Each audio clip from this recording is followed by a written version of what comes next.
Chapter 10. Deacon.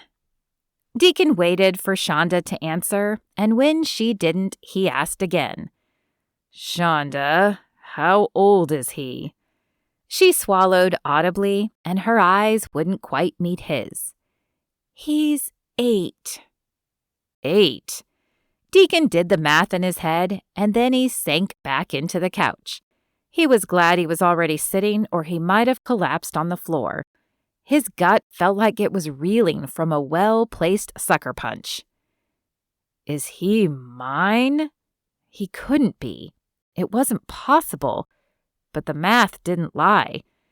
Shonda nodded, tears glistening in her eyes. But how is that possible? I took you in for the procedure. Though he had tried to forget it many times, Deacon remembered the day vividly. He remembered the silent ride to the clinic, the crisp fog that filled the air that morning. He could still hear the voices of the people praying outside, asking them not to kill their child. He could still smell the coppery scent of blood and disinfectant in the clinic, and he could still feel the desperation that pervaded the room. He had asked for forgiveness, but he had never forgotten. "I know, but evidently the doctor botched something. You weren't in the room, but I've never experienced something like that. It was like I was a piece of meat on an assembly line and not a human patient. The doctor barely even said a word to me, just did the procedure, announced he was done, and left the room. I didn't know the procedure failed until I started feeling him kick. I was gaining weight, but I'd ignored it, telling myself it was depression from losing him and you." Deacon couldn't believe the words coming out of her mouth. Conflicting emotions barraged him, making him feel like he was in the middle of some sick game of tug-of-war. "Why didn't you tell me?" Shonda's eyes shifted to the floor, and she chewed on her bottom lip. "I should have, I know, but it was after we stopped talking. I told myself that you'd be mad if you knew, since the procedure had been your idea. Plus, I heard that you'd fallen into drinking, and I didn't want that in his life. I'm so sorry, Deacon." Deacon felt like the floor was falling out from beneath him. He had a son? A son that he thought he'd killed years ago. "You should have told me, Shonda. I felt so guilty for so long." "I know, and I'm so sorry. I should have followed your journey and told you once you got clean, but I didn't know you would, you know?" Deacon understood where she was coming from, but it didn't make it any easier to process. For 8 years, he'd carried this burden around, a burden that wasn't even true, and he'd missed everything, things he could never get back. Dante's birth, his first words, his first steps. Did Dante even know about him? From the kid's apparent lack of interest in him just moments ago, he doubted it. So what had Shonda told Dante? That his father hadn't wanted him? That he was dead? I need some air." "I understand. Will you be back, though?" The resigned tone in Shonda's voice tugged at his heart, but he couldn't think about her feelings, not yet, at least. He had to sort his own feelings out. "Yeah, I just need to process." Before she could say anything else, Deacon pushed himself off the couch and headed for the front door. His legs felt like rubber, and he was surprised they were moving at all. The cool outside air hit him like a slap, but he didn't mind. It was good to feel something because the rest of him was numb. He closed the front door behind him and leaned against it for a moment. What did this mean? Could he now be a part of Dante's life? If she didn't lose her job, would he want to move here to be closer to him? Would she still consider moving to Fire Beach? His brain ached from the questions playing on an incessant repeat. Without really knowing where he was going, he forced his feet to move. Down the steps, down the path to the sidewalk out front. Then he turned left, unsure of a destination but feeling the need to move. "Why, God?" he whispered softly. "Why would you let me think I killed my son for 8 years?" But he knew at least part of that answer. He had not been living a life for God before this. This event had changed him and helped him return to his roots, to God. But 8 years? Why did he have to suffer for 8 years? Suddenly, Job flashed into his mind. Job suffered much more than Deacon could ever imagine, but God used that suffering to bring people to him. Perhaps he had done the same with Deacon's suffering.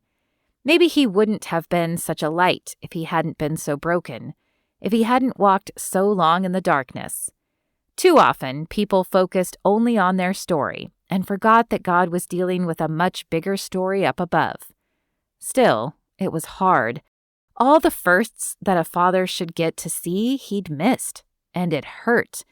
It ached in his chest with a fierceness he'd never known before. A chill raced down his spine, and he glanced around. He'd been so focused on the situation that he'd forgotten to pay attention to the surroundings, and now he could feel that something was off. It wasn't quite night, but the sun was low in the sky and the street lights were popping on, sending their faint hum into the air. Everything seemed still, but then he saw it, a black car with dark windows. At first glance, the car appeared parked, but on a closer look, it was several feet from the curb, as if they'd pulled over as soon as he slowed. His heart began to pound in his chest. Was this the same car Dante had seen? It had to be, but why were they following them now? Careful to keep his emotions as normal as possible, he continued his walk and listened for the sound of the engine. Sure enough, it was there, though quiet. Probably an electric vehicle then. But what did they want? Should he keep going or turn back? Would turning back draw more attention to himself? He decided to play it off like he was just taking a quick walk around the block to clear his head. After all, his truck was back at the house anyway, so he had to go back there eventually, and going this way would at least give him the appearance of not having noticed the car. He turned at the next block, but kept his ears tuned. When he reached the end of the block, he glanced back as surreptitiously as he could. The black car was just making the turn. He made another left and then another until he was back at Shonda's house. His head still wasn't entirely clear, and a part of him wanted to jump in his truck and leave. But he knew he couldn't leave Shonda and Dante alone, and he realized this was why he'd packed the small bag. When he'd first gotten Shonda's text, he'd nearly jumped in the truck and raced over. But something had held him back. Some feeling that he might need to be prepared. So he'd taken the time to throw a small bag together with his clothes and toiletries and brought it with him. He grabbed it from his truck now before approaching the front door again. The door was locked when he tried the handle. Good for her. So he knocked and waited. It opened a few seconds later, and she stared out at him with questioning eyes. "Can I come in?" he asked. She nodded and stepped back. "I thought you'd left." "I went for a walk."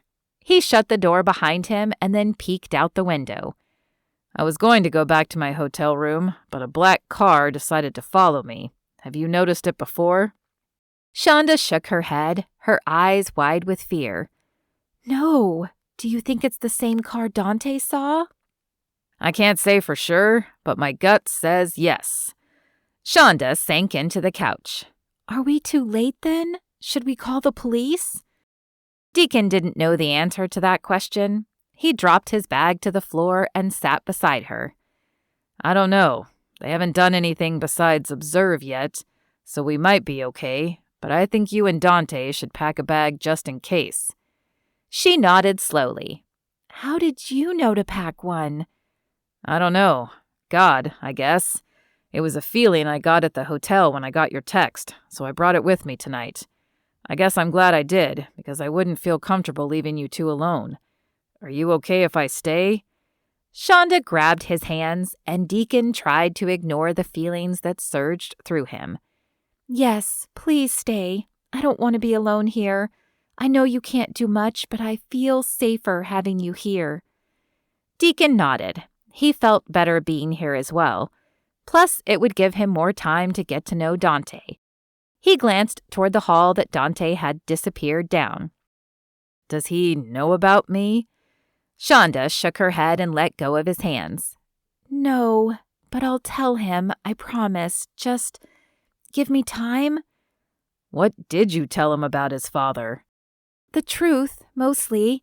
I told him his father didn't know I was pregnant and doesn't know about him. He asked me why I didn't make contact with you, and I told him that I didn't know where you were or how to contact you. I know it's cowardly, but I'm not ready to tell him who you are yet. Can I just say that you're an old friend staying for a bit?" Her words cut like glass through his heart, but Deacon nodded. "You can for now, but he needs to know. He deserves to know." "I know, and I will tell him, I promise." "Fine. I need to make a phone call, and I'll be right back." She opened her mouth to object, but he held up a hand. "I'm going to call Eric and see if any of the cameras can see the car. Maybe we can get a plate and figure out who this is." Shonda nodded. "You're right. I'll put on some coffee. I have a feeling we have a lot to talk about." Deacon chuffed. That was the understatement of the century. Pulling his phone from his pocket, he dialed Eric as he moved to another part of the house, away from Shonda's hearing. "Deacon, what's up?" "I'm at Shonda's house and a black car just followed me around the block. I think it might have also been at Dante's school earlier. Do you think you could tap into the cameras and see if you see it? I didn't get a license number and I don't want to go back outside and draw suspicion." "Yeah, give me the street names." "I'm not sure of the school. I'll text you that when I find out. But her house is Vine and 36th. "Vine and 36th, Eric repeated, and Deacon could hear the clicking of computer keys through the phone. "Man, there's no cameras near there. Send me the school name and I'll see what I can find out. And stay alert. I'm looking into it, but I have no idea who we're dealing with yet." "Yeah, I will. Thanks." Deacon ended the call, but he wondered if he'd be able to deliver on that promise. Right now, they were sitting ducks, and he didn't know how to change that.